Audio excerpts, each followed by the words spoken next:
Hello and welcome to Arizona. Yes, I thought it was all desert too, but it turns out not. I'm here to drive the McLaren 720S Spider and to ask the question, can a convertible version of a supercar ever be as cool as a coupe from which it's derived? As you can see from the 720S with the roof up, it does look pretty much the same as the coupe, doesn't it? So before we go any further, I'll probably better put the roof down. There we go. Now it's a 720S Spider. What does that entail? Well, it's pretty much the same as the coupe really, meaning it has the same 720 horsepower twin turbo 4 litre V8. It is all carbon fibre and it goes like stink. In the way of these things, there is actually no real performance compromise in going for the Spider version of the 720S, so it's still 0 to 62 in 2.9 seconds. It'll still top out at 212 miles per hour, although 202 if you've got the roof down, shucks. And it only weighs another 49 kilos over the already pretty light coupe version. So this is all pretty impressive. There is one compromise though. You do lose a tenth in the 0 to 124 miles an hour time. It's now 7.9 seconds rather than 7.8. I know, shucks, eh? Let's have a look at it though. What do we get? So the 720S looks are perhaps kind of chilling out a little bit. We've kind of got used to them, haven't we? The distinctive eye socket front end.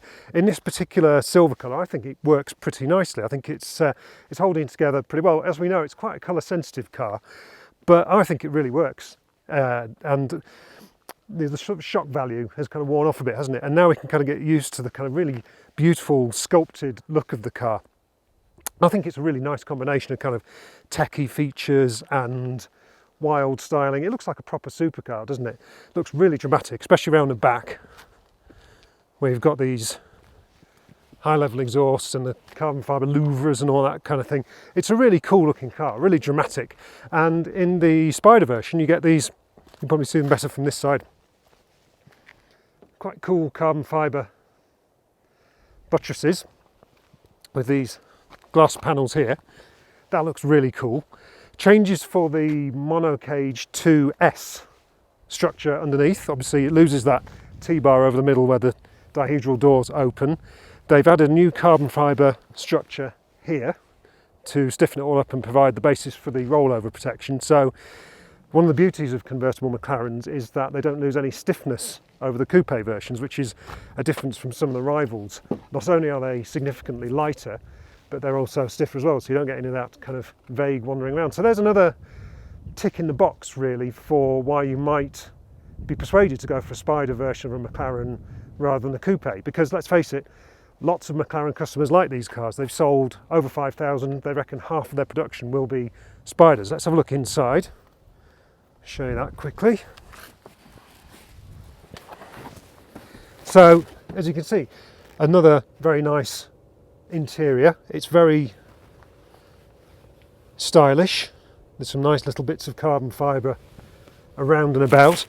This one is astonishingly expensive. So if you look at the spec sheet, I won't go through all the MSO carbon fibre options. Suffice to say, there are a lot of them. The car starts at £237,000. This version is £246,990. The options add another 90 grand to that. So this car, as you see it, £336,570. That is a lot of money by any stretch. So it's a glitzy car. It's kind of, obvious competitors are cars like the 488 Pista and the Hurricane Performante Spider really, but the McLaren's got so much more power, it's kind of in a level above, isn't it? So kind of knocking on the door of Aventador Spider, that kind of thing. So it looks cool. Does it work as a driver's car? Well, let's go and find out.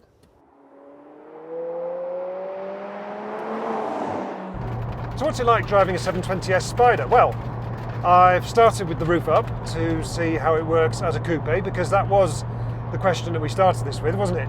Whether or not the things you like in the coupe are compromised when you chop the roof off. Answer being, not really. I'm sat here at a kind of, shall we call it, motorway speed, and the car is pretty refined. It's pretty quiet. I could quite happily sit here and mooch along all day. There's some quite nifty features in the Spider. One of them's this optional electrochromatic roof. I have to apologise for that splattering of road salt, but that noise is, yeah, all the salt on the road hitting the wheel arches, but given how cold it is, it's probably for the best. Anyway, so yeah, so we've got this electrochromatic roof, which you can go from kind of transparent like this to 95% tinted at the press of a button. That's quite a nice feature. When it's open, as it were, you've got the full kind of panoramic feeling, and as in all McLarens, you've got the great visibility. It's very low at the front end, the pillars are really well shaped.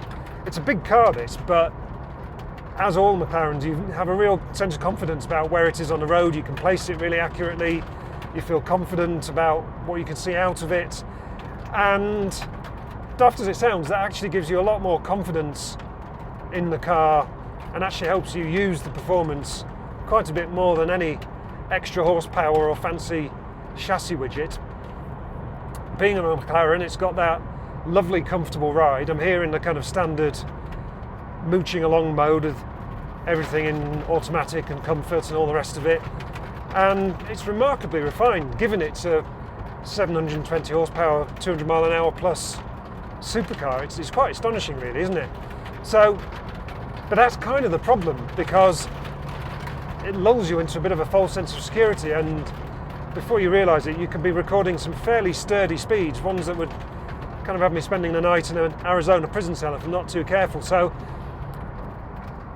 what can you do to make driving a car like this a bit more exciting at everyday speeds? Well, I can press this button here and kind of turn everything up to 11. So that's the familiar active panel that we have on all McLarens. As you can see, that's folded away the normal dash display into a more minimalist horizontal strip like a racing car. I've got my powertrain in track mode. I've got the mid setting on the suspension. So let's see if that makes it a little bit more exciting, shall we? So yes, it does. And bloody hell, it's a very, very fast car. It's yeah, really, really fast, which goes without saying really, doesn't it? We're in a car that weighs about as much as a Golf GTI with 720 horsepower. Of course it's going to feel fast, but what's really astonishing about that engine is the way it picks up. There is some turbo lag, not much, but there is a bit, but to be honest, I quite like that, because it kind of get this sense of some pending kind of excitement just as the turbos begin to spool, and once they do, you've just got that proper we have liftoff sense of acceleration, which is, it's just always really, really exciting. And when you combine that with the lack of curb weight, and yeah, this is a really, really, really fast car. I know, stating the bleeding obvious, but you shouldn't forget that, should you? When you're in a car like this, if you spend 335 grand on a carbon fibre McLaren, you want to be excited every time you go for that accelerator pedal, don't you? But beyond that, how can we make this driving experience a bit more exciting? Well, that is where the Spider has a trick up its sleeve that the Coupe doesn't, isn't it? Because you can put the roof down. So while we're on this boring straight bit of road here, checking there's no big rigs behind me about to mow me down, I'll slow down to 30 miles an hour, which is the speed you need to be at to operate the roof, and we'll try it as a Spider. So there we go, 29 miles an hour. It feels like we're walking, doesn't it? So there we go, button down. It takes a mere 11 seconds. Oh, that's fresh out there. Don't mind saying that is a bit chilly. So I think I'll put the heated seats on and turn up the heating a little bit.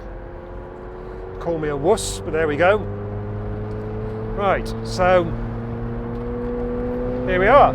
So hopefully, as a Spider, you get to enjoy the excitement of a car like this